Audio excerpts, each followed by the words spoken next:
오늘 우리에게 주신 하나님의 말씀 열왕기상 17장 1절에서 16절의 말씀을 중심으로 해서 하나님의 기이한 기적이라는 제목으로 하나님의 말씀을 같이 상고하도록 하겠습니다. 이스라엘의 역사를 같이 한번 잠시 살펴보도록 하겠습니다. 이 솔로몬 왕이 죽은 후에 이스라엘은 북쪽의 이스라엘 왕국과 그리고 남쪽의 유다로 그렇게 나누어졌습니다. 이 남왕국 유다의 왕은 첫 번째 왕은 솔로몬의 아들 르호보암이 왕이 되었습니다. 그리고 북쪽 왕국 이스라엘의 초대 왕은 여로보암이라는 사람이 왕이 되었습니다. 근데 이 북쪽의 여로보암 왕부터 이 북쪽 왕들은 계속해서 하나님을 떠나서 우상을 섬기면서 살았습니다. 그 중에 유명한 왕들을 한두 명 살펴보면 첫 번째로는 이스라엘의 제6대 왕 오므리라는 왕이 있습니다. 이 오므리 왕에 대해서 성경은 이렇게 기록하고 있습니다. 열왕기상 16장 25절에 오므리가 여호와 보시기에 악을 행하되 그 전의 모든 사람보다 더욱 악하게 행하여라고 이 오므리 왕을 성경이 평가하고 있습니다. 그러니까 그 이전에 있는 왕들도 악한 왕이었지만 이 오므리가 그 중에 어뜸이다라고 그렇게 성경이 이야기하고 있습니다. 오므리는 6년을 통치하고 죽었습니다. 그 후에 그의 아들 아합이 왕이 되었는데 결국 이스라엘의 제7대 왕으로 등극을 하게 되었습니다. 근데 성경은 이 아합에 대해서도 이렇게 요약하고 있습니다. 열왕기상 16장 30절에 오므리의 아들 아합이 그의 이전의 모든 사람보다 여호와 보시기에 악을 더욱 행하여라고 기록하고 있습니다. 그러니까 오므리도 그 아버지도 나빴는데 근데 그 아들 아합은 더 나빴다라고 그렇게 성경은 평가를 하고 있습니다. 이 아합은 그래서 종교적으로도 이스라엘의 가장 악한 왕이었습니다. 뿐만 아니라 그는 도덕적으로도 아주 가난한 사람들의 소유를 빼앗는 그런 악한 왕으로 성경에 등장하고 있습니다. 그런데 아합도 나쁘지만 또 이 아합을 그렇게 나쁘게 만들고 또 단독 독립적으로도 아주 나쁜 사람이 한 사람 더 있는데 그 사람이 누구냐면 이 아합의 부인인 이세벨 왕비였습니다. 원래 이 이세벨 왕비는 유다 사람이 아니고 이스라엘 사람이 아니고 그녀는 이 페니키아 이방인인데 페니키아 왕 엣바알의 딸이었습니다. 근데 이스라엘의 왕 아합과 결혼을 해서 왕비가 된 것이죠. 이 이세벨은 결국은 이 이세벨의 자기 나라에서는 이 바알 신을 숭배하고 있었습니다. 바알 신은 당시에 풍요의 신이라고 그렇게 불리는 신이었습니다. 다르게 말하면 이 바알 신이 우리에게 풍요를 준다. 바알신이 비를 주관한다. 또 바알신이 이슬도 주관한다. 이스라엘은 항상 비가 오는 것이 아니고 비가 오는 때가 있고 비가 오지 않는 한 6개월 정도는 이 아침에 내리는 이런 이런 이슬로 인해서 농작물이 성장하게 됐습니다. 만일에 이슬이 없다면 풍요를 가져올 수 없는 것이죠. 근데 결국 이런 비, 이슬 이런 것을 관장하는 신이 누구냐면 폭풍 이런 걸 관장하는 신이 누구냐면 이 바알 신이라는 것입니다. 그래서 바알 신이 결국은 우리의 생명을 쥐고 있고 그리고 우리에게 풍요를 주는 신이라고 하면서 섬겼습니다.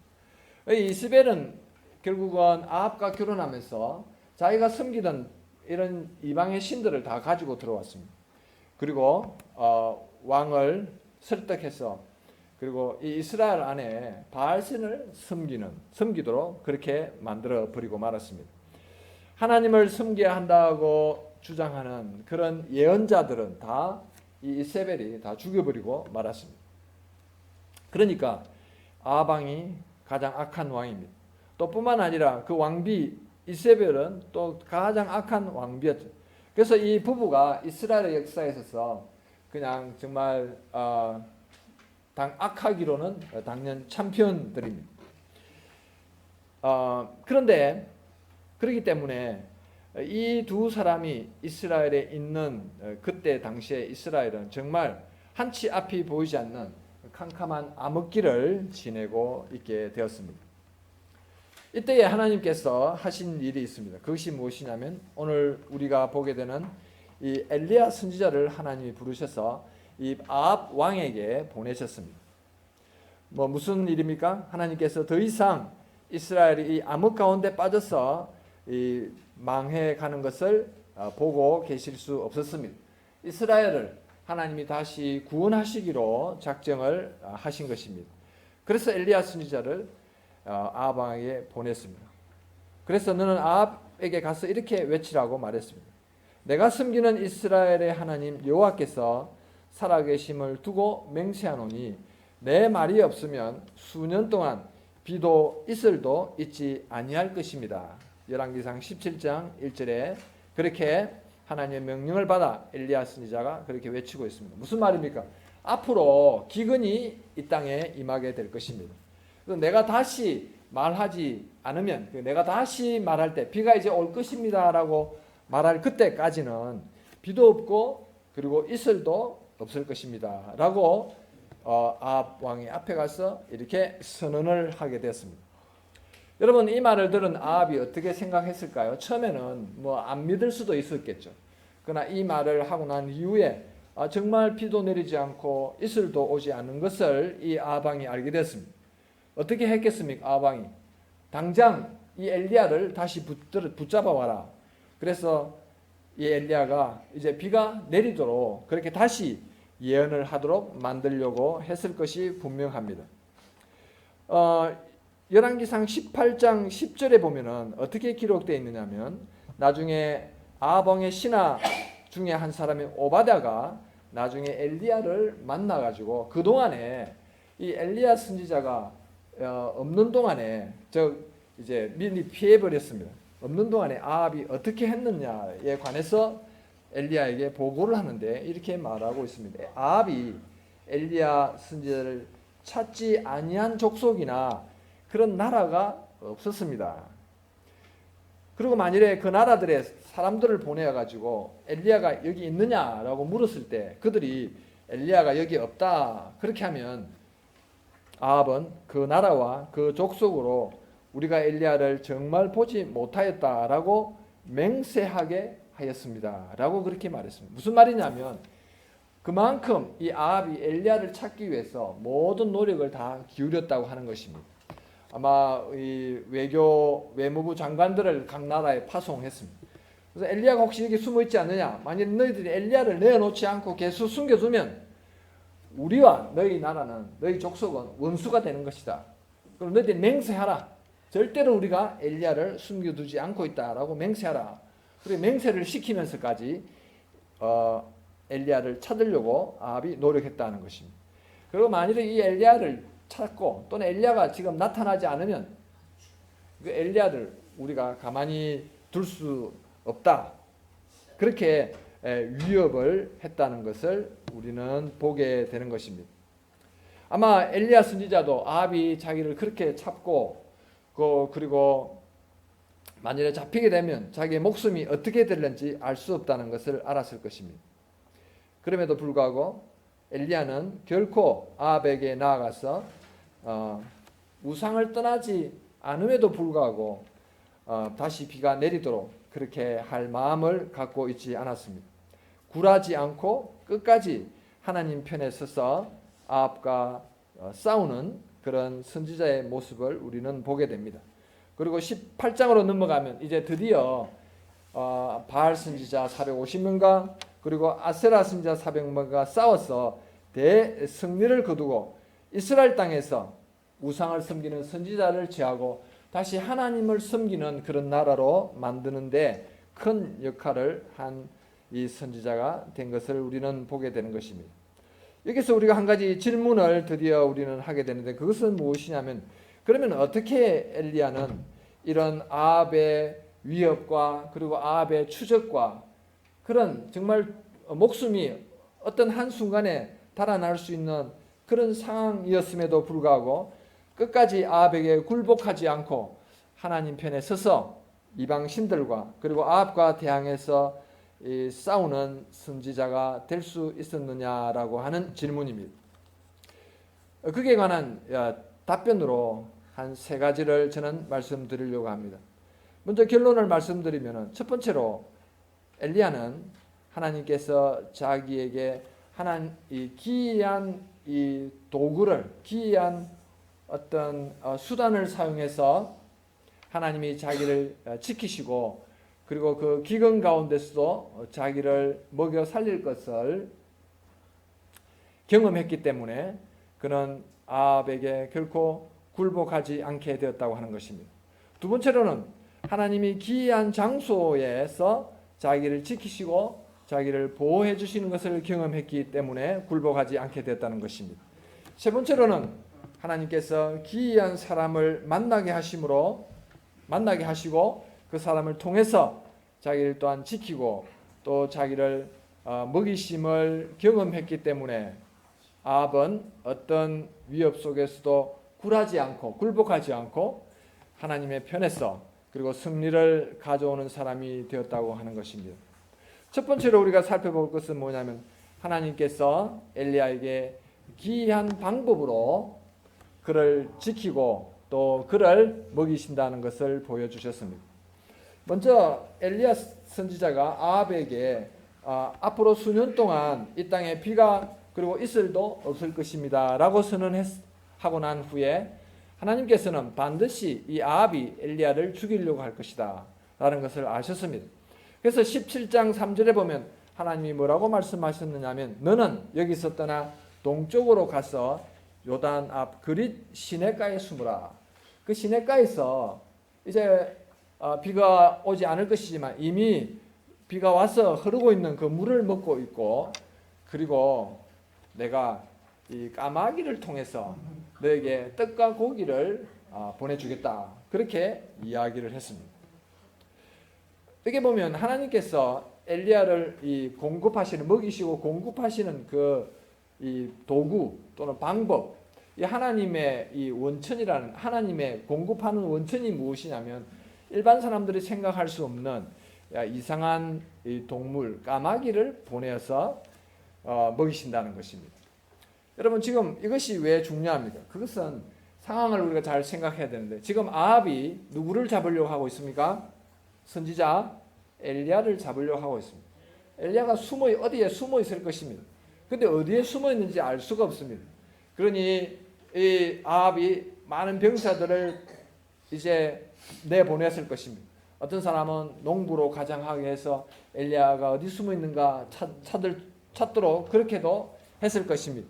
비밀 요원들을 보내어서 엘리야를 찾으려고 했을 것입니다. 만일에 어떤 사람이 엘리야에게 먹을 것을 갖다 주러 그릿 시냇가로 이렇게 왕래를 했다고 합시다. 그러면 아합의 신하에게 또 아합의 병사들에게 발각이 되어서 잡힐 것입니다. 만일에 비둘기를 잘 훈련시켜서 비둘기를 통해서 무언가를 날려보냈습니다. 그러면 병사들이 가만히 보니까 이상하게 매일 아침 저녁으로 비둘기가 한 곳을 향해서 계속 날아갔다가 또 날아오는, 저 비둘기는 착한 비둘기지, 착한 동물이지, 아주 수상하다, 저 비둘기가 가는 곳을 우리가 따라가 보자.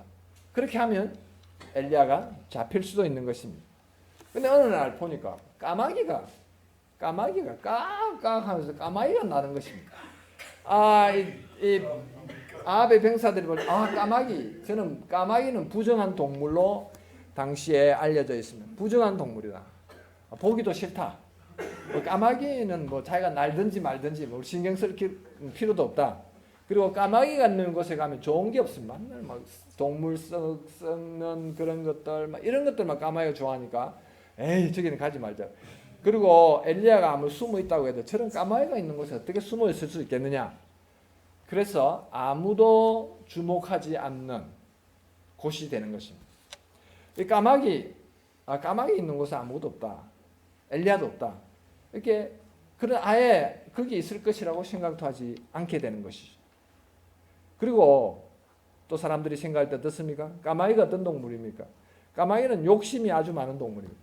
만일에 누가 까마귀에게 떡과 고기를 줘서 이것을 엘리야 선지자에게 갖다 주라 이랬으면 까마귀가 가다가 그것을 꾹 참고 가겠습니까?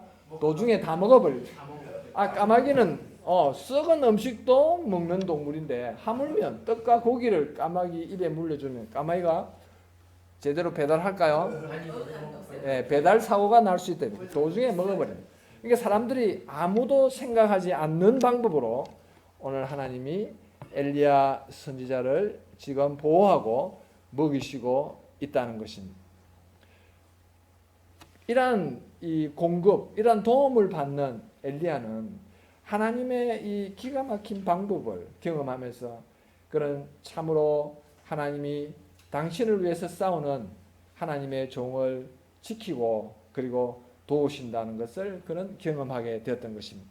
그러므로 그는 아합에게 굴복하는 것이 아니라 더욱더 하나님을 신뢰하고 하나님을 위해서 싸우는 선지자가 될 수 있었던 것입니다. 두 번째는 왜 그렇게 되었겠습니까? 두 번째는 하나님이 기이한 장소에서 하나님께서 엘리야를 보호하시고 그리고 공급하셨기 때문입니다. 근데 문제가 이 그릿 시냇가에 숨어 있던 엘리야에게 문제가 하나 발생했는데 그 문제가 무엇이냐면 드디어 이제 강물도 말라버리고 말았습니다. 사람이 물을 안 먹고 오래 살 수 없죠. 그래서 이제 다른 곳으로 이동해야 될 때가 되었습니다. 하나님께서 그것을 아시고 어떻게 말씀하셨느냐 하면 이제 너는 일어나서 내가 지명하는 곳으로 가라. 내가 거기서 너를 보호하고 그리고 너에게 필요한 음식을 공급하겠다라고 말하고 있습니다. 9절에 보면 너는 일어나 시돈에 속한 사르밧으로 가서 거기 머물라. 내가 그곳 과부에게 명령하여 내게 음식을 주게 하였느니라 라고 엘리야에게 하나님이 말씀하셨습니다. 첫 번째는 이 시돈이라고 하는 지명에 관한 부분입니다.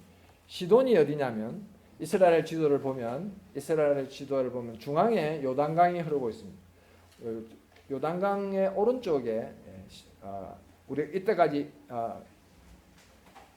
엘리야가 머무고 있던 그릿 시냇가가 있습니다.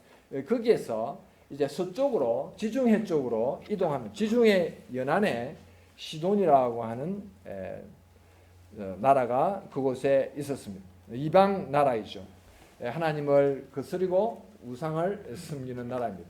이 시돈이 어디 곳이냐면 바로 이 아합 왕 이세벨의 고향입니다. 이세벨의 일종의 모국이죠. 바알을 섬기는 가장 핵심적인 도시가 시돈이라고 하는 것입니다.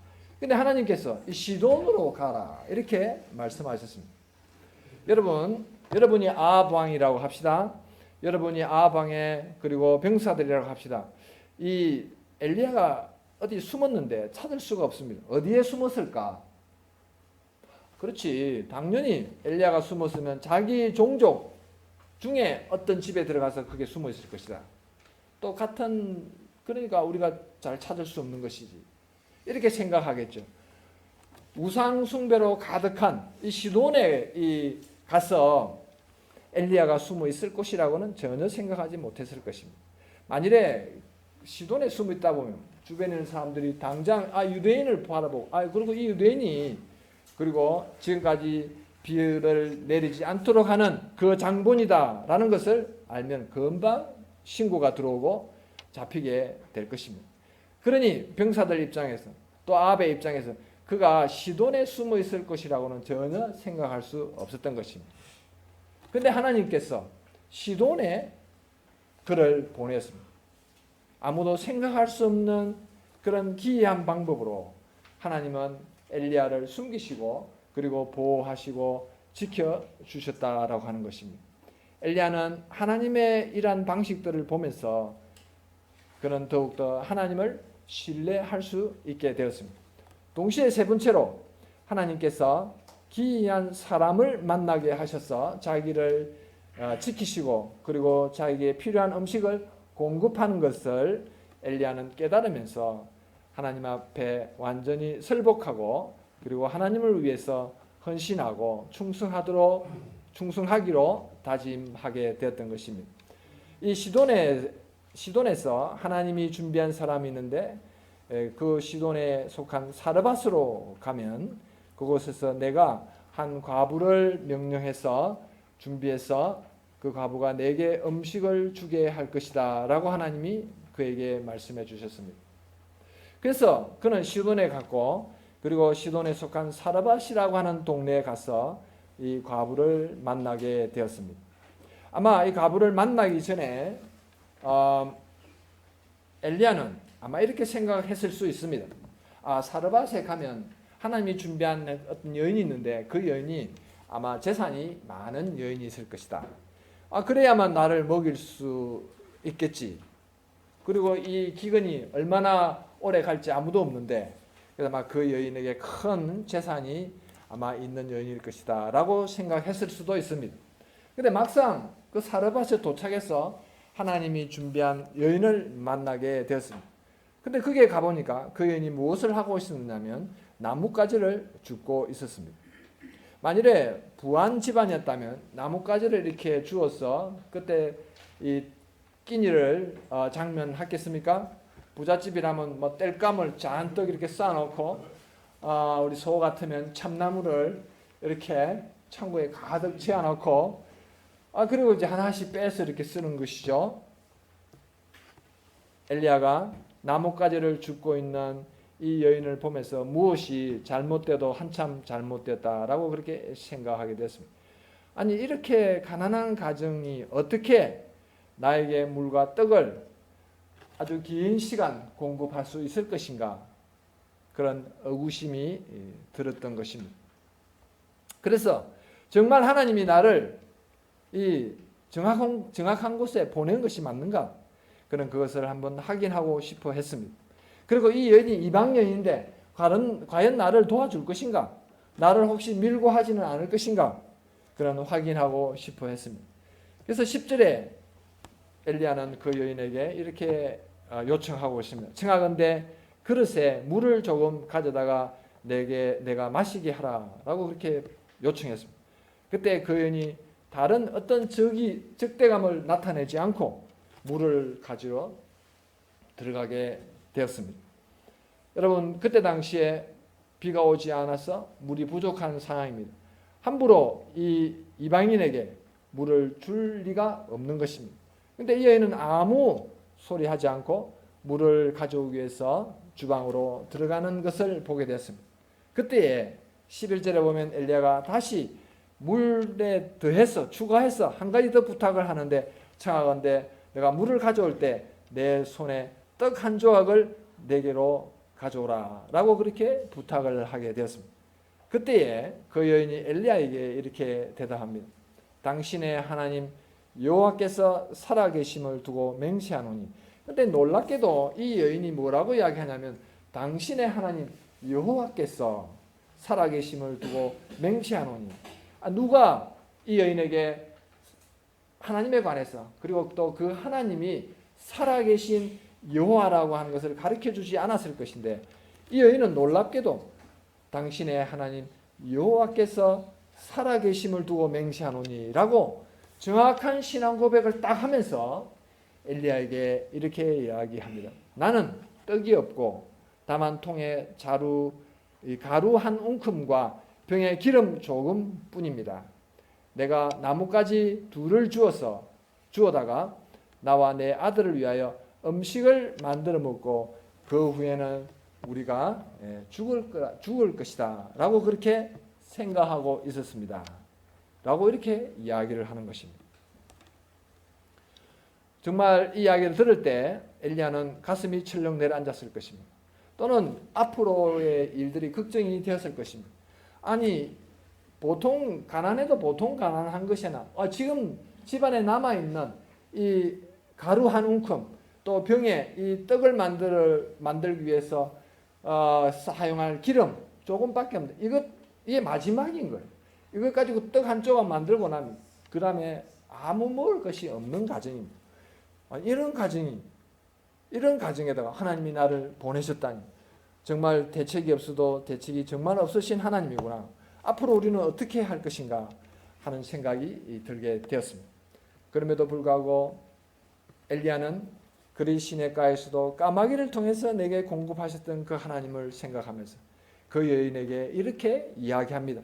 13절 14절에 두려워하지 말고 가서 내 말대로 하려니와 먼저 그것으로 나를 위하여 작은 떡 한 개를 만들어 내게 가져오고 그 후에 너와 내 아들을 위하여 만들라.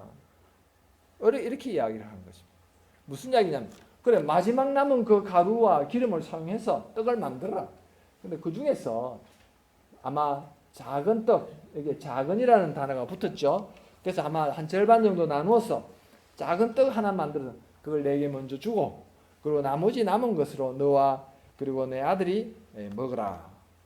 이렇게 이야기하면서 앞으로 하나님께서 비가 다시 내릴 때까지 너의 통의 가루가 떨어지지 않고 병의 기름이 없어지지 않을 것이라고 말씀했다. 이렇게 이야기한 것입니다. 여러분이 만일에 그 말을 들었습니다. 여러분이 다 이제 그 사르밧에 있는 여인입니다. 어떤 외인이 찾아와서 마지막 남은 이 가루와 기름밖에 없는데 그것으로 떡을 만들어서 절반을 내게 주라. 그리고 절반을 나눠 먹자. 이렇게 했을 때 여러분 어떻게 하겠습니까? 그러면서 한 말이 뭐냐면 그렇게 하면 앞으로 그 통에 가루가 떨어지지 않고 기름이 떨어지지 않을 것이다. 그렇게 할 수 있겠습니까? 아마 보통 여인 같으면은 무슨 이야기냐고 그러면서 당장 그 외인을 쫓아내고 말았을 것입니다. 그런데 놀랍게도 이 여인의 반응이 무엇이냐면 어떻게 보면 참 황당한 그런 요청인데 그 여인이 아무 의심도 하지 않고 그렇게 했다고 하는 것입니다. 마지막 가루로 떡을 만들어서 그리고 작은 떡을 이 엘리야에게 공급하고 나머지 떡은 자기들이 먹었다는 것입니다. 엘리야는 이 여인의 반응을 보면서 깜짝 놀랐습니다. 정말 하나님께서 이 바알 숭배로 가득한 이 핵심적인 이 도시에 하나님이 능력으로 하나님을 정확하게 신앙 고백하는 한 사람을 그게 심겨두시고 그리고 그 사람을 통해서 나를 공급하시고 그리고 이곳에 숨겨두심으로 이곳에 보내심으로 아합이 나를 찾지 못하도록 하시는구나 하는 것을 그는 깨닫게 된 것입니다. 여러분 기이한 방법으로 또 기이한 장소에서 그리고 또 기이한 사람을 심겨두시고 그 사람들을 통해서 당신의 종을 지키시고 그리고 먹이시는 하나님을 엘리야는 경험하게 된 것입니다. 사랑하는 여러분, 우리가 섬기는 하나님이 어떤 분이십니까? 우리가 섬기는 하나님은 엘리야가 경험했던 기이한 방법으로 이적을 행해서 당신의 나라를 확장시켜 가시고 그리고 우리에게 구원을 안겨주시는 그러한 하나님입니다. 다르게 말하면 여러분은 하나님을 어떻게 정의를 내리시겠습니까? 나름대로도 하나님은 이런 분이시다, 하나님은 이런 분이시다 라고 그렇게 여러분이 정의할 수 있을 것입니다. 그러나 정말 정확한 정의는 아직 없습니다. 하나님을 정확하게 말할 수 있는 사람이 없습니다. 왜냐하면 하나님은 우리가 생각하는 그 이상의 하나님이시기 때문에 그렇습니다. 하나님이 아마 이런 분이시겠지라고 생각하게 되면 더 이상 그분은 우리의 하나님이 아니십니다. 다르게 말하면 정확하게 우리가 믿는 그 하나님이 아니시라는 것입니다. 하나님에 관한 정확한 정의 방법이 있다고 하면 한 가지인데 그것은 하나님은 우리가 생각하는 그 이상이 하나님이시라고 하는 것입니다. 만일 우리가 하나님이 어떤 분이시라는 것을 미리 안다면 우리는 그 하나님을 참으로 섬기지 않게 될 것입니다. 우리가 생각하는 그런 수준의 하나님이신데 그러면서 하나님을 섬기지 않을 것입니다. 만일 우리가 하나님의 방법을 미리 안다면 우리는 더 이상 그분을 믿으면서 그분을 신뢰하면서 살지 않게 될 것입니다. 내가 다 짐작할 수 있는 그리고 우리가 고안할 수 있는 방법으로 움직이시는 그 정도의 하나님이라면 왜 내가 그 하나님을 신뢰하고 의지해야 될 것인가 하는 것이 우리들이기 때문에 그런 것입니다.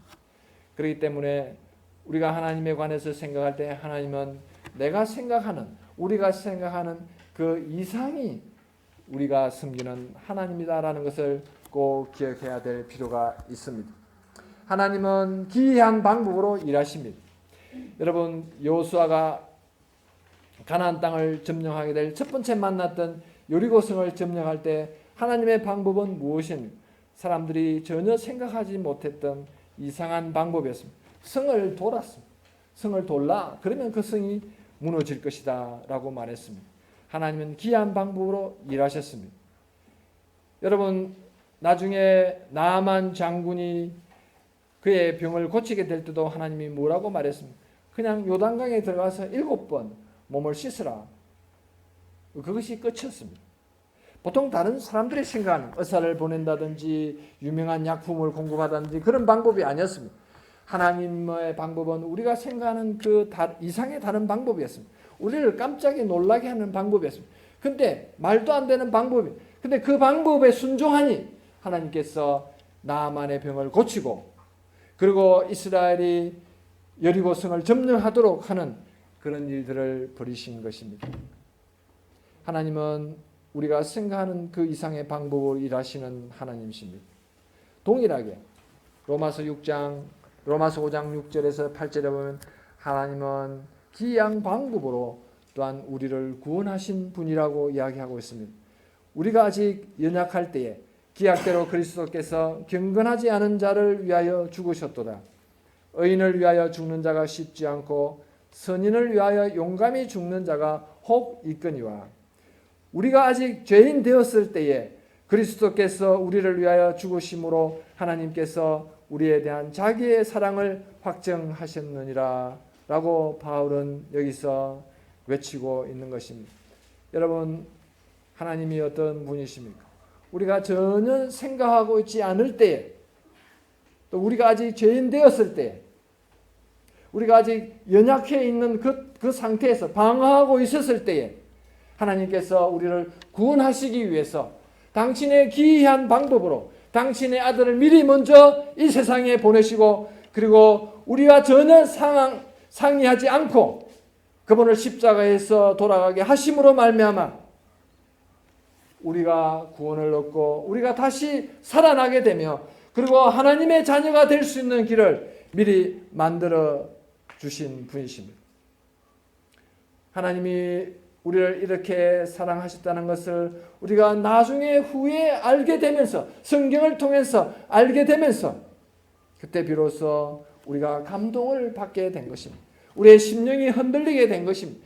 그리고 이기적으로 자기만을 위해서 살아가던 멸망을 향해서 달려가던 내 영혼의 이 불쌍한 모습을, 이 절망적인 모습을 바라보고 회개하고 돌이켜서 하나님 앞에 항복하게 된 것입니다. 그래서 우리가 오늘 이 자리에 앉아 있는 것이 아닙니까?